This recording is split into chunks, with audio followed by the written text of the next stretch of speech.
Salam, selamat pagi bagi kita semua.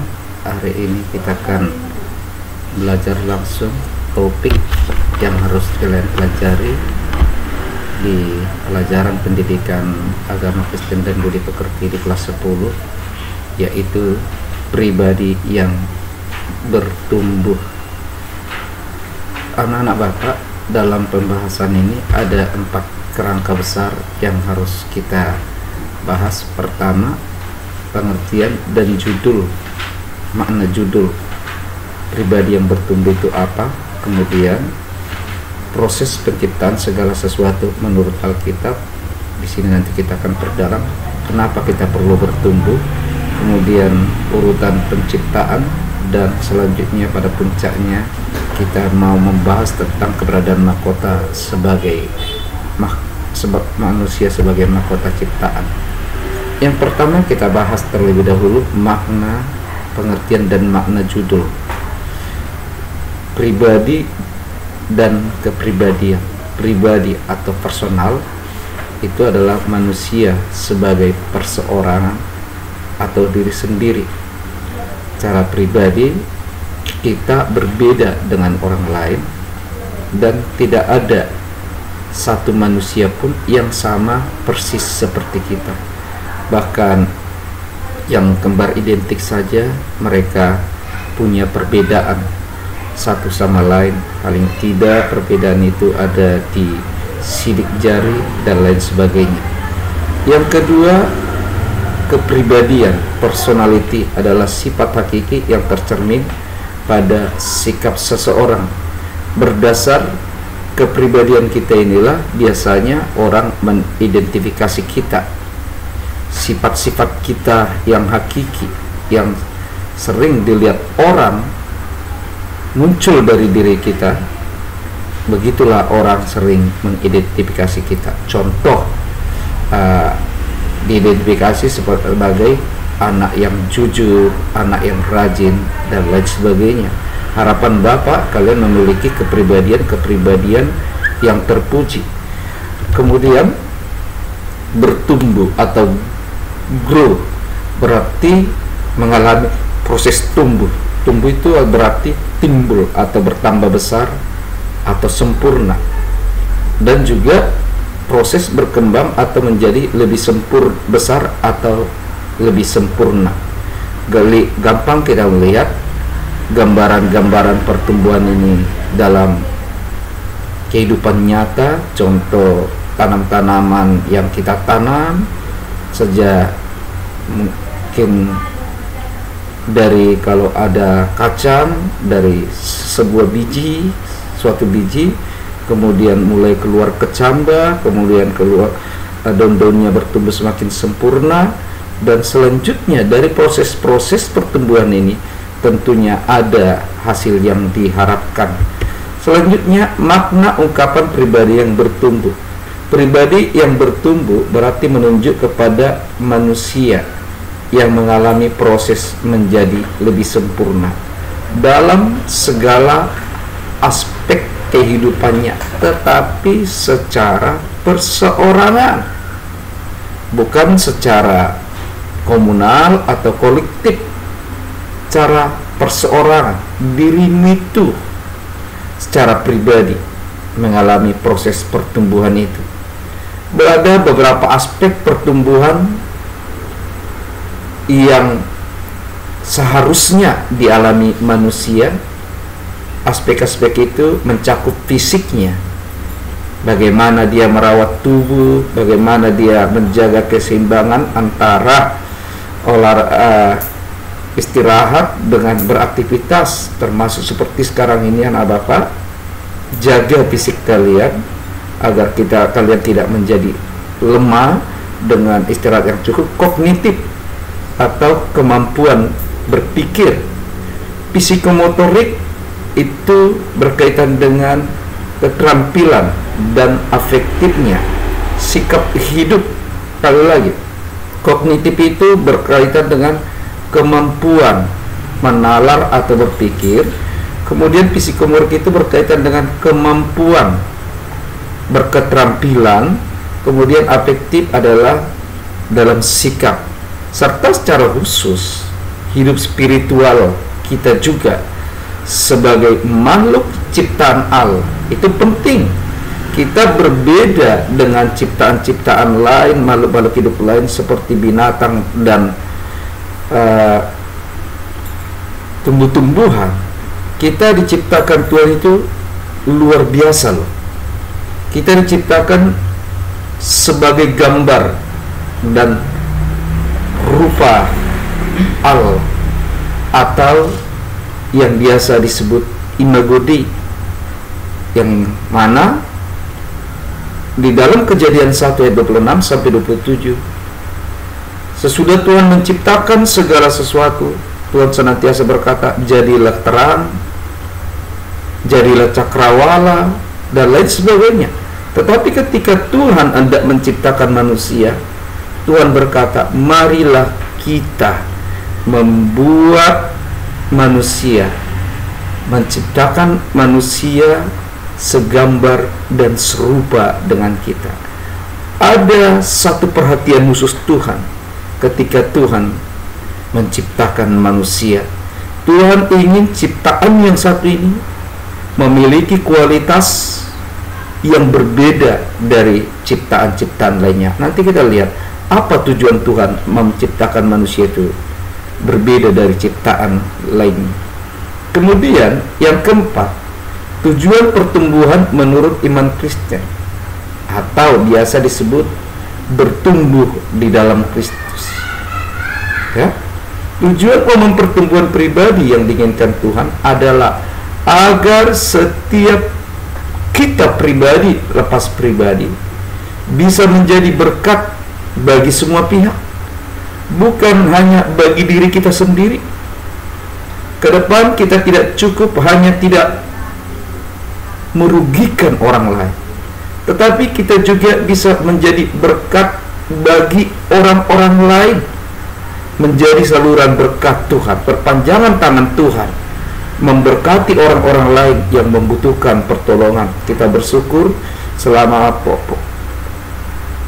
pandemi corona ini banyak gereja-gereja Tuhan yang melakukan aksi-aksi sosial kepada orang-orang yang kurang beruntung di tengah-tengah pandemi ini, karena di PHK dan lain sebagainya, karena pembatasan-pembatasan dan lain sebagainya. Akhirnya yang tadinya sudah kurang beruntung semakin menderita. Kemudian menjadi berkat bagi alam semesta. Bagaimana manusia bisa menyadari bahwa keberadaannya di tengah-tengah alam ini adalah keberadaan yang secara khusus ditempatkan Tuhan untuk tujuan tertentu, dan tentunya menjadi berkat bagi Tuhan juga. Yang pertama, menjadi berkat bagi diri sendiri agar manusia bisa bertanggung jawab. Intinya, lihat ini, bisa bertanggung jawab terhadap diri sendiri atau secara pribadi. Bertanggung jawab dalam hal apa? Bagaimana kita mempertanggungjawabkan hidup kita ini, mulai dari pikiran, perasaan, dan juga fisik kita secara pribadi. Bertanggung jawab bagaimana agar kita bisa menata hidup kita, sehingga sekarang yang kalian masih anak-anak SMA, suatu saat bisa menjadi pribadi yang sukses, berhasil, agar kalian tidak hanya tidak menjadi beban bagi orang tua kalian, tidak menjadi beban bagi orang lain, tidak jadi batu sandungan dalam bersikap. Kemudian agar manusia mempermuliakan Tuhan dengan cara bagaimana? Dengan cara menyadari keberadaan kita di tengah-tengah dunia ini. Kita adalah rekan sekerja Allah. Kita bukan hanya hidup untuk diri kita sendiri, untuk kesenangan kita. Terkadang kita harus rela menyangkal kesenangan-kesenangan kita. Kalau kita menyadari apa yang membuat kita senang itu tidak mempermuliakan Allah. Ingatlah, manusia ditempatkan Tuhan di tengah dunia untuk mengusahakan dan memelihara bumi. Itu salah satunya. Jadi kita harus bekerja. Kita tidak boleh menjadi manusia yang malas.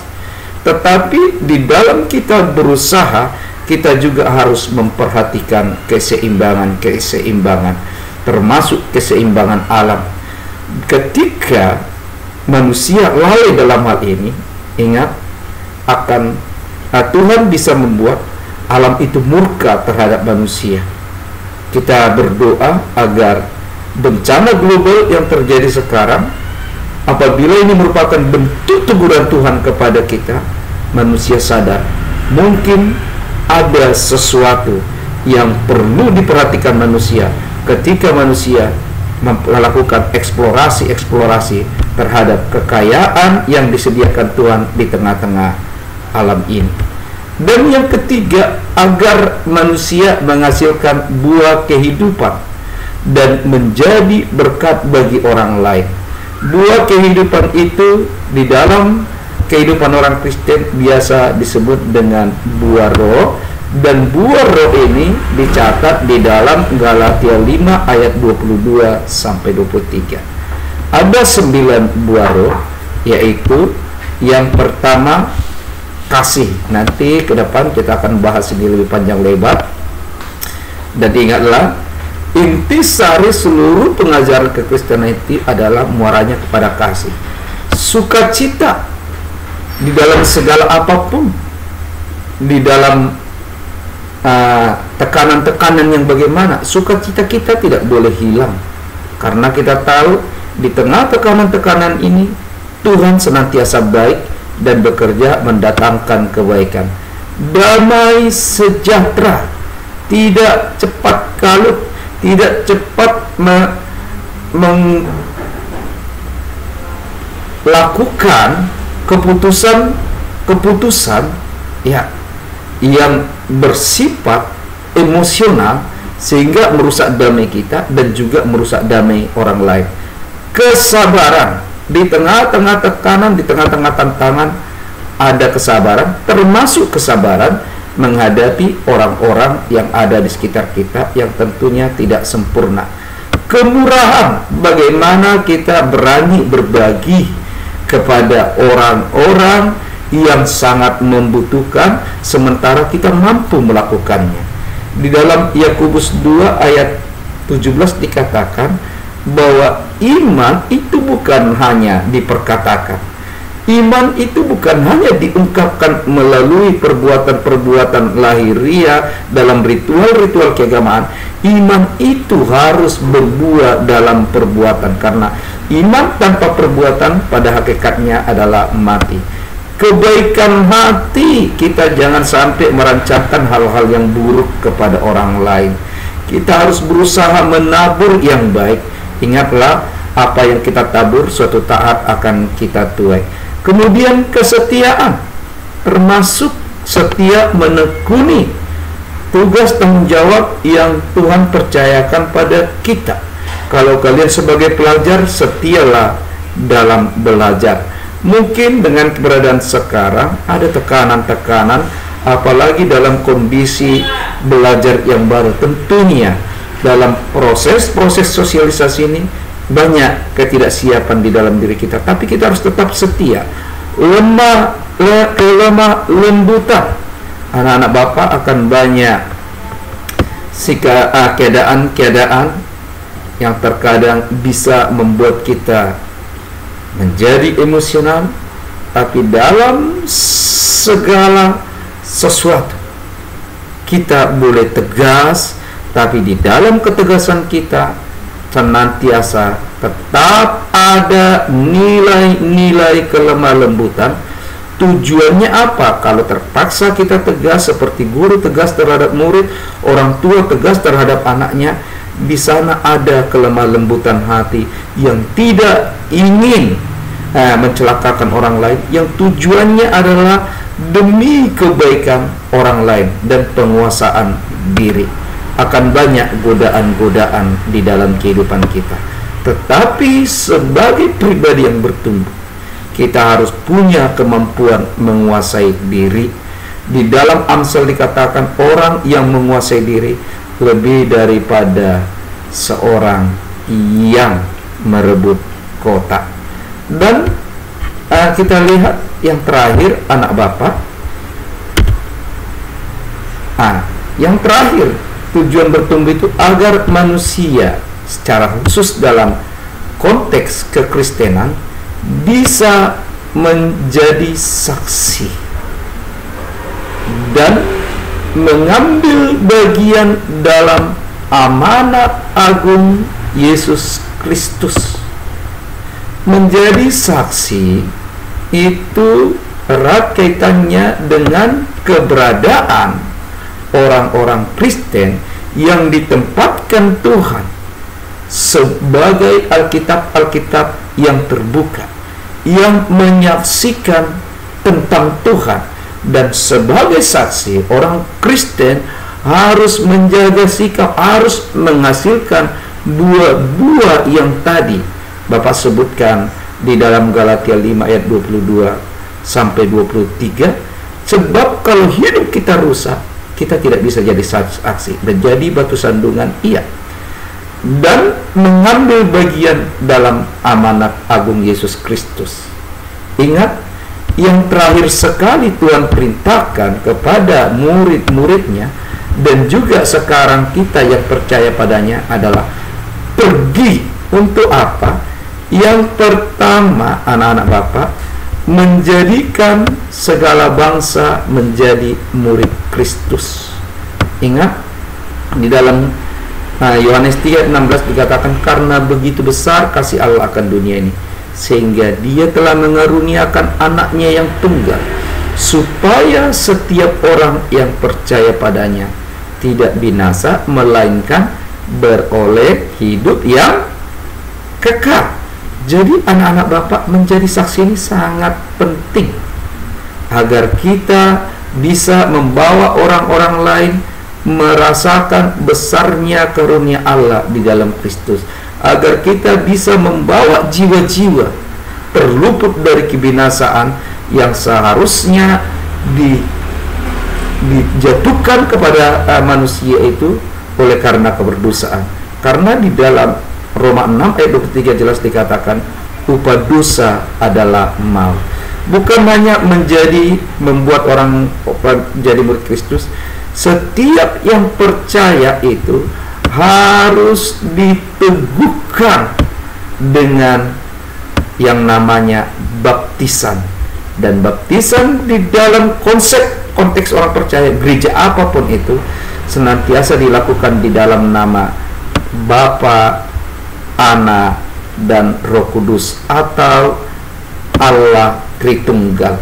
Dan yang terakhir, melakukan dan mengajarkan segala sesuatu yang diperintahkan oleh Yesus. Sebelum kita menjadi pengajar-pengajar, menjadi penyaksi-penyaksi Kristus kepada dunia, kita harus terlebih dahulu menjadi pelaku firman Tuhan itu, menjadi pelaku-pelaku anjuran-anjuran yang benar sesuai dengan kebenaran firman Tuhan. Sedemikian jauh anak-anak Bapak penjabaran Bapak. Setelah Bapak harapkan kalian segera menuliskannya di buku kalian. Ingatlah, 15 menit nanti sebelum selesai pembelajaran, kita akan adakan kuis singkat untuk melihat bagaimana kalian memahami apa yang Bapak ajarkan hari ini. Selamat belajar, selamat memindahkan materi ini ke dalam catatan kalian dan pelajari, dan selamat menghadapi kuis di akhir sesi.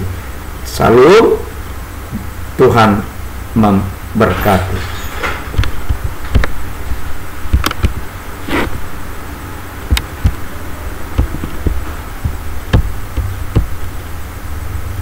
Salam.